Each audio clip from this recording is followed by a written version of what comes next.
Hey everyone, it's October 12th. I am running late to yoga. I just asked my dad to save me a seat and I might be able to interview him afterwards because I really would love to hear his story of how he started a business in Russia and what happened afterwards. It's a fascinating story. So I just jumped out of bed and realized I'm running late, and so I am running late. So anyway.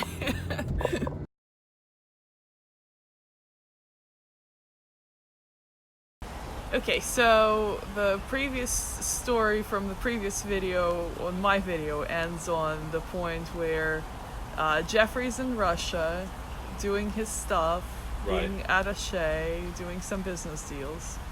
And then the story now picks up to where you come in. And you're coming from like a pretty active kind of lifestyle, but in the place where it's kind of not in the center of a busy city. Actually, I was living in Long Beach. Okay. I thought you went straight from the Mount Shasta to no. Okay. So you don't even know the story. No, that's why I need to record this. So what were you doing in Long Beach? Long Beach, I was running I already had a business. I had a landscaping business. Oh, cool. Okay. How did that get started? Oh gosh. So I originally moved to Long Beach. I was working at a spiritual retreat in Mount Shasta. Okay. And working on the staff there, and so basically maintaining this huge piece of property, and I learned all kinds of construction skills and landscaping skills, and how to drive dump trucks and operate backhoes and skip loaders and all kinds of cool stuff. Okay. So I met a friend of mine who used to come there in the summertime, owned a landscaping business in Long Beach. Okay. And he invited me to come down and run his business for him. Okay. So I did that. I came down. I moved down there and worked with him for I guess a couple of years, and then I was also working as a cook in a new age retirement home. Nice. Cooking vegetarian food. That's awesome. A couple times a day. I didn't even know that part. And so I basically got paid room and board while I was doing that, and then I started because the guy I was working for, he moved further south. Okay. Down near San Diego, and I continued to commute and continue to do work, manage his business or run the cruise. But it was like an hour each way commute, and after a while it just got to be a little too much. Right. So that was before the cooking thing started. So then when I finally stopped doing that, I started doing the cooking thing, and then I started my own landscaping business.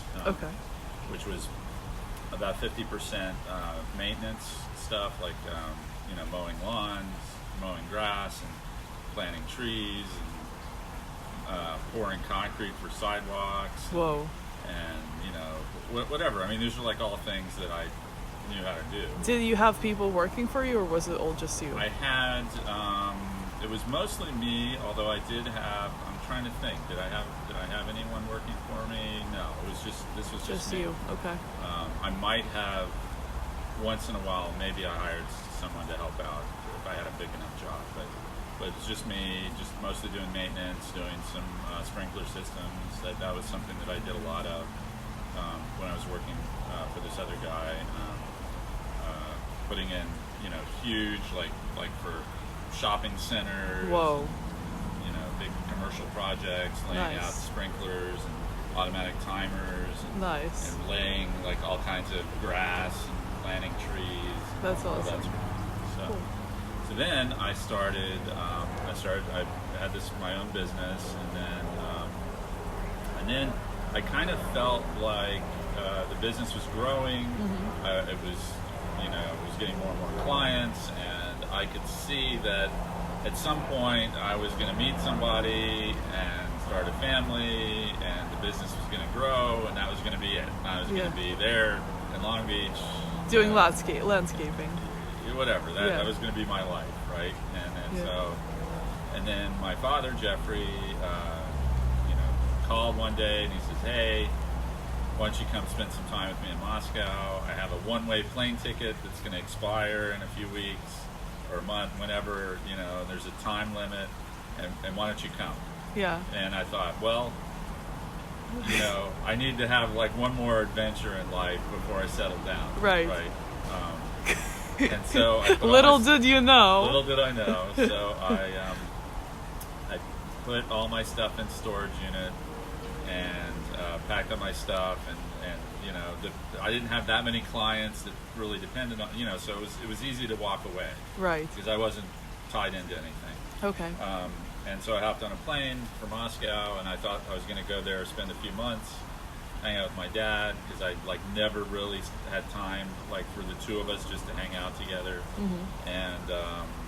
And so I went, so I hopped on the plane. I arrived there November 4th, 1989, and now in Russia at the time, which this was actually now the Soviet Union when I went there in '89. And November 7th is some kind of national holiday. I forget what it is.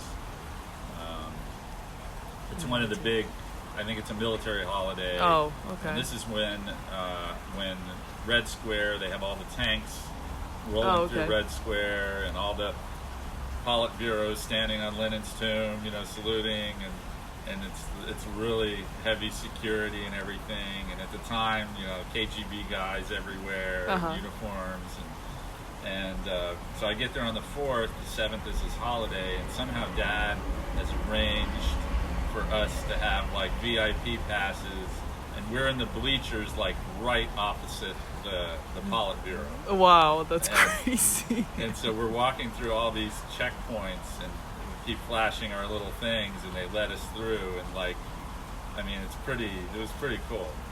That's crazy. So that was like the start intro. of the intro. Yeah, it was wild. Like off to this great thing.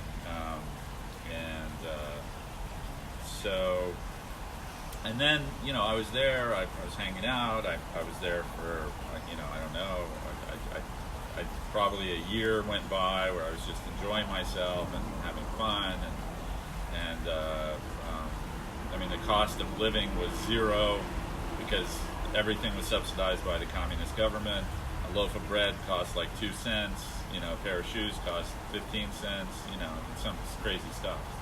You know, of course, the you know, the other side of that is, the pair of shoes might cost 15 cents or 50 cents, but they don't have any. You know, right. You know, so you know, it's great when you can get them, but you know, and like even for bread, I mean, you don't necessarily have to wait in line for bread, but there are lines, you know, certainly in different places.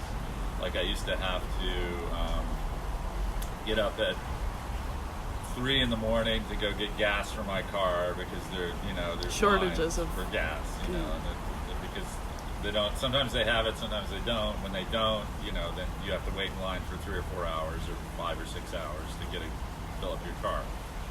So, you know, I get up at 3 in the morning. I had these 5-gallon gas cans, and I would take like 5 of these things, and I'd fill them all up, and then store them on my balcony, so that that when I wanted to go somewhere, I didn't have to go wait in line. You know, and a little bit later, there started to be more entrepreneurship. You know, in the local, you know, these kids, you know, teenagers would go to the gas stations. They'd stand in line, fill up all these cans, and they'd stand on the side of the road and sell them for 4 or 5 times what they paid for them, which was still peanuts for us. So it was like, no problem. Yeah. Anyway, so I spent a year just hanging out, having fun, making friends, learning to speak Russian by hanging out with my Russian friends who didn't speak English. Nice. And you know, I think there was some vodka involved in that process and learning, which was good because if alcohol seems to lower your inhibitions, and you're not as uptight about trying new things, whatever. Yeah. And one day I was at the American Embassy, and somebody there who worked there asked me if I knew of any place that had T-shirts, where they could print T-shirts. And they wanted T-shirts for the embassy, for the store there. And I said, I have no idea,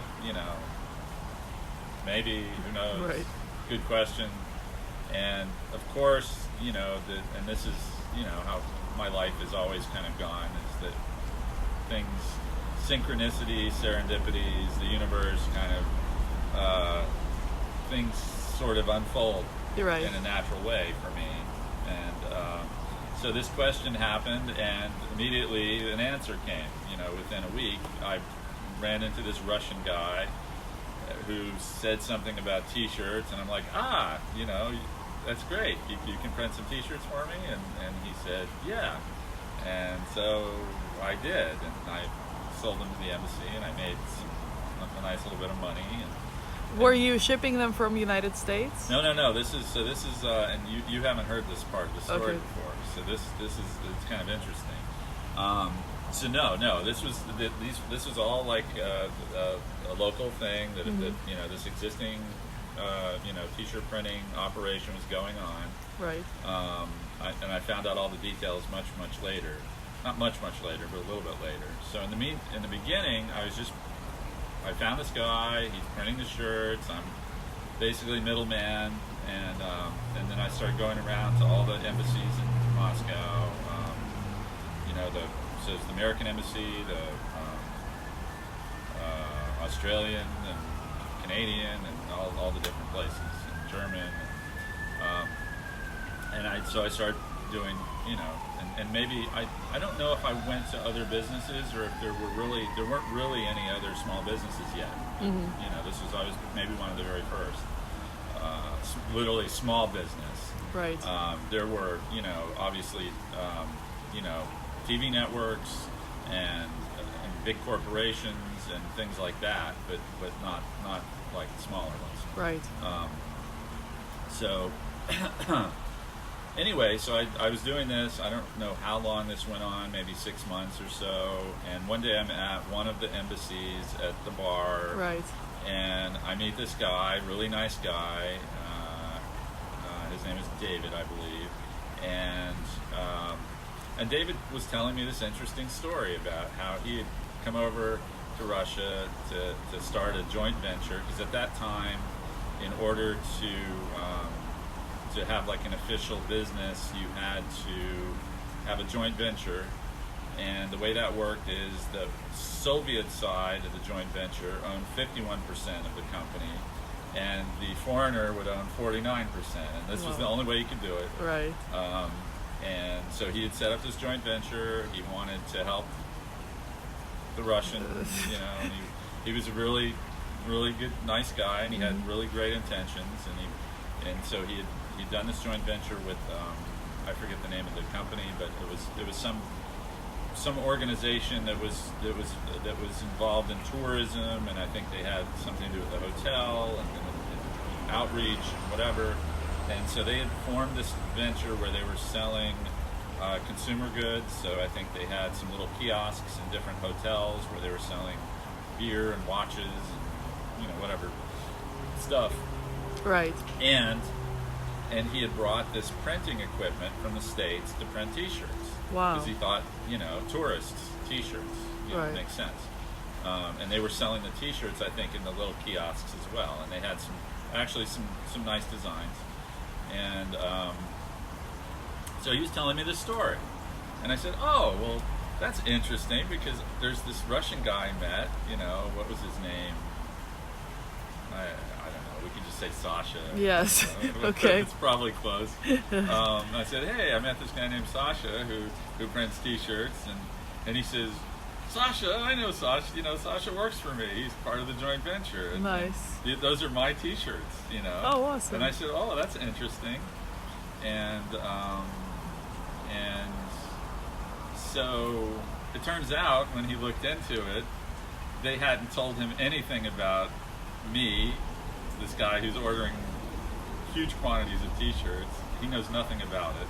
None of these orders have been officially reported as part of the business. And so this was the beginning of the end of that business, because he discovered that, you know, that his partners were lying to him and stealing money, and then there was this is the tip of the iceberg. There was all kinds of stuff going on that he was totally unaware of, and I was just part of that. So this, so eventually this whole thing falls apart.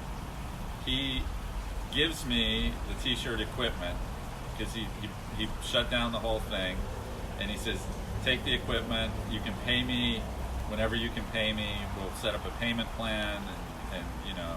So in the middle of the night, I showed up at the printing facility and loaded all the stuff onto a couple trucks and went to a secret location that I found somewhere, you know, another place that I rented, and we set it all up. And I think it took maybe a week to get it all sorted out, and then suddenly now I have my own T-shirt printing business. Wow. So, you know, and when I tell the story, I say, you know, that I was the first T-shirt printing company in Moscow, and you know, that's true. I mean, this operation was happening, but it, you know, it wasn't. It was more of a, you know, joint venture or whatever. So, so that's how it all started. Oh, cool. Okay, so how did you get around to registering it with the Russian, Soviet, whatever part that you needed, the joint venture? Or were you just able to? No. So yeah, I was like totally flying under the radar, and you know, and it was, and this would have been 1990, so this was still the Soviet Union. So I was just, yeah, I was like, I was renting this place. I'm sure we were just paying cash for renting a room somewhere. I don't think I had any official contracts or anything. Although, so that was 1990, I'm pretty sure. It was 89, 90. And then 91, you know. So yeah, so it was just we're just kind of operating by the seat of my pants, and just, you know, doing this stuff for embassies, and then the suppliers at the time. There was we were getting T-shirts from Moldavia, I think, and that was through, I don't remember, somehow I guess David had given me, I guess I had the contacts for the suppliers for the T-shirts, but it was complicated. Mm-hmm. And at the time, you know, in Russia, you know, I guess people still quite hadn't wrapped their head around how business is done in the West. And so, like, I remember one negotiation with this T-shirt factory. I was ordering these shirts, and I needed more shirts, and I'm like, okay, I need you guys to produce more. I need more than what you're able to output. And they're like, okay, well, yeah, we can do twice as much, but it's going to cost twice as much money because we're going to have to work harder. I mean, it's just the logic is just like they didn't get it, you know, somehow. Interesting. And so there were a lot of growing pains, and then I would all my supplies would have to come in from the States. So I was, you know, importing things and going through customs, and then I had some Russian friends that I met who worked. Actually, initially I had some other foreigners that I knew, some American guys who were doing customs clearance, and then I had some Russian friends who did customs clearance, and that was a whole kind of interesting, you know, procedure, learning all these things, you know. So it was always lots of challenges, mm-hmm. you know, because all my ink had to come from the States, all my chemicals, all my, you know, and eventually I started bringing in T-shirts because the local supplies were just unreliable, and the factory where I was getting the T-shirts, they didn't even have white shirts. They had yellow, like pastel yellow, pastel pink, and pastel blue, like baby blue, and those are the only colors they were making. I don't think I could even get white at the time. In fact, when I did, Wow. and so fast forward to August of 1991 when the coup happened, and I remember the night, and so I think it was August 19th was the first day, the day of the coup. The coup started, and then I think it was just a couple days, and then it was like over. And then I was sitting in, I believe it was the, not the National, but the In-Tourist Hotel on Red Square. And I think may still have that same name. It's now the I think it's now the Four Seasons. Maybe it's the Four Seasons. It's the one right at the foot of Kremlin. Gorky Street. Yes. Tverskaya. Yes. That's now Four Seasons. Now Four Seasons. So at the time it was called the In-Tourist, and there was this bar in the basement, and we called it the Heineken Bar because they sold Heineken. Nice. And it was like the only place in town you could get Heineken, I think, at the time. Now it's the only place in town you can get a cup of tea for like $50. Yeah, well, it's like it's crazy. and so there was this basement bar, and they were open, I think, till 10 o'clock at night. I don't remember exactly, but a bunch of us had somehow gotten through the barricades around town and into this bar, and we were sitting there, and I had a napkin, and I was designing a t-shirt, and I survived the coup t-shirt. And this is my first major success with the t-shirt business, because up until then it had just been like little orders for embassies and things, and so this was like something that I could sink my teeth into. So I was designing this I came up with some ideas, and then I had an artist who did this is the guy who made the color separations for printing the t-shirts. And so when you print a t-shirt, let's say you've got four different, a design, and there's four different colors in the design. Each color has to be done, and he did it by hand. He did it, and this is a guy who used to work for Pravda, and I think he did actually work for Pravda. Pravda was the big newspaper. It was like, I don't know, USA Today and Soviet times, Pravda, and Pravda is a word in Russian that means truth, and this was like the biggest newspaper in the country, and he worked there, and he did all the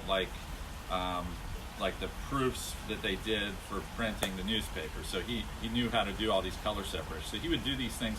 I would give him a design, he would do it by hand, and he would do it on clear sheets of plastic, and he would paint them, and literally by hand he would do these designs he was a great artist, and he would do, so the blue, he would fill in all the parts that were blue, and then he would put another piece on top, and then he would draw in all the parts.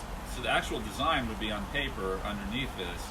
You put on a piece of clear plastic, and then you draw in black ink the blue parts. So you cover up the blue parts with black ink, then you put another piece of plastic and you cover up the red parts, and so you stack these things, and then when you print them on a t-shirt, you put the ink, you have a screen that has the blue, for instance, and you put blue ink on it, and you pull the ink on the screen, and it goes on the shirt, and the shirt now has the blue. Wow. Then you rotate the way that the machine works is you have a thing where the shirt is on, and you rotate that, so you rotate the shirts around, so you bring the next shirt, and then you bring the next color, and the screens have another rotation above. So you print blue, then you bring the next color, which is red, and you bring that screen down, and you put the red on, and then you put the yellow on, and you can do up to 4 colors, I think, with the machine we had. And then when that shirt's done, you pull it off, and you stick it, and we have a little oven that cures the ink. It heats the ink up, and it sets, and it becomes permanent. And so I gave this guy, I came with this design, I met with the artist, I said, here's, I got a picture of the White House, and I've got the Russian flag flying from the top of it, and I have all these tanks and the barricades, and it was really, and then underneath it says, I survived the coup, and it has the date, and So, I mean, I literally, like, I wrote the design. The next day I met with the artist, and so 2 or 3 days go by after the coup, and I'm printing these things.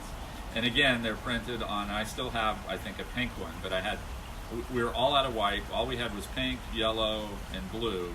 And so those were the colors that I sold, you know, and I went to, you know, these local, I think there were a couple bars at the time that were open, and I was at the bar, I was at the different embassy clubs selling these coup t-shirts, so that was great.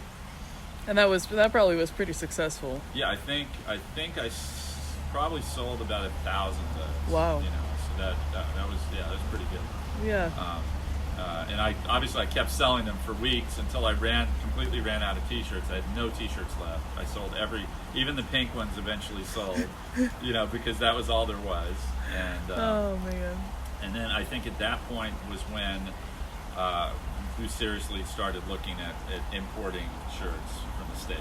Right. Because we just couldn't do anything. And also I had more clients coming online, and I needed to have a regular supply. And and then I remember that you were also kind of like going to companies that were opening up in Russia now that it wasn't Soviet Union anymore, like American companies. No, and so 91, you know, the end of the coup, everything became a free market economy, and small businesses started opening up, and the whole joint venture thing was out the window. So suddenly anybody could start a business. I mean, and you know, it took a while, I think, for all the rules and regulations and everything to come online.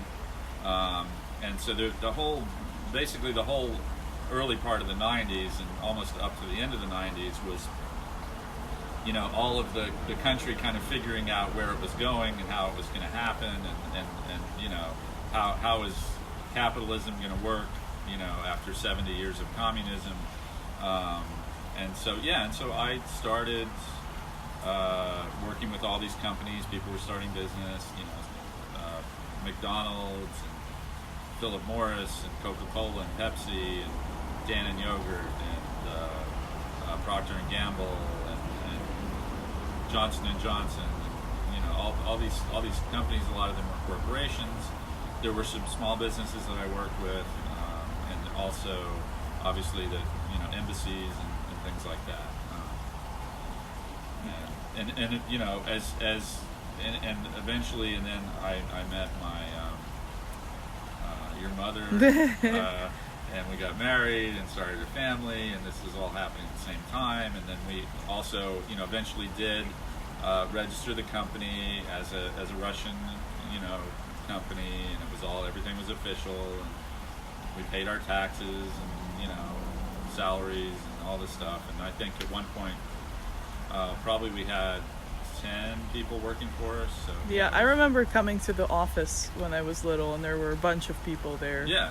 So I mean, we had, you know, office people, and we had a driver and people who were printing T-shirts, and an accountant, and you know, another like client, you know, whatever manager who dealt with the clients. And, so yeah, I mean, it turned into a proper business at some point. Okay. Do you care to comment a little bit on the mafia situation? I don't even want to get into that, but you know, whatever. I mean, they're. Long story short, they just came. Yeah, in. I mean, at some point, yeah, we had some, you know, whatever. Yeah. I don't want to get into that. No. But I did, you know. So at one point, you know, I did have some difficulties, and we found a way out of it, and I got into another line of business. Yeah. And besides which, at this point, the T-shirt business, that, you know, by the time that I you know, exited, there were probably 4 or 5 other people doing this business, and there started to be a lot more competition. Right. And it just, you know, it didn't run its course. I had a wonderful time. It was a great business. I met a lot of people, you know, and did well for myself. And then, you know, it was time to move on. Yeah, and it's interesting. So you started the other line of business, which is computers and Right. working on computers. But it's interesting that you recently told me that one of the biggest clients you had in Russia, her like friend or her family relative, you recently had that client here in Charles or in Mount Pleasant. So yeah, so one of my clients who I did a lot of work for. Yeah, so I was visiting a client here in Charleston, and really nice people, and we were looking through some. He had some photographs on his computer. I was looking through, and he had pulled a couple things up on the screen, and there's this woman right on the screen in this picture that he pulled up, and I'm like, she looks awfully familiar. And I said, "Do you know who this is?" And he said, "No." And a little bit later, he had actually printed that picture because we were testing the printer and the software, and so this, we did a test print. It happened to be that particular picture with the person in it that I thought I recognized. And a little bit later, his wife came upstairs, and I asked her. I said, "Were you at the wedding?" And she said, and this was the picture from their daughter's wedding, granddaughter's wedding. And I said, "Do you know who this is?" And she says, "Oh yeah, it's one of my daughter's friends." And I said, "What's her name?" And she says, "I don't remember." And I said, "Did she used to live in Moscow?" And she said, "Yes." "How do you know that?" I said, "Well, because I think I know who this is." And so eventually she remembered the name, I remember the name, and it's like, what a crazy coincidence, It's amazing. Yeah. Cool story. All right, well, thanks so much for telling me your entrepreneurial journey. This is awesome. I didn't even know that it's technically your third business that's now technically kind of international, because you've had it in Russia and now you have it in Charleston. Right. So that's pretty cool. But yeah, that's awesome. Thanks, Dad. So that would have been 1, 2, 3. Yeah, so it's third business, because the business I'm doing now is basically just a continuation of IT work that I did in Moscow. So. Well, I'm curious to see what the fourth one is going to be. Oh God, yeah. We'll see. We'll see. See what happens. All right. Thanks, Okay. Dad.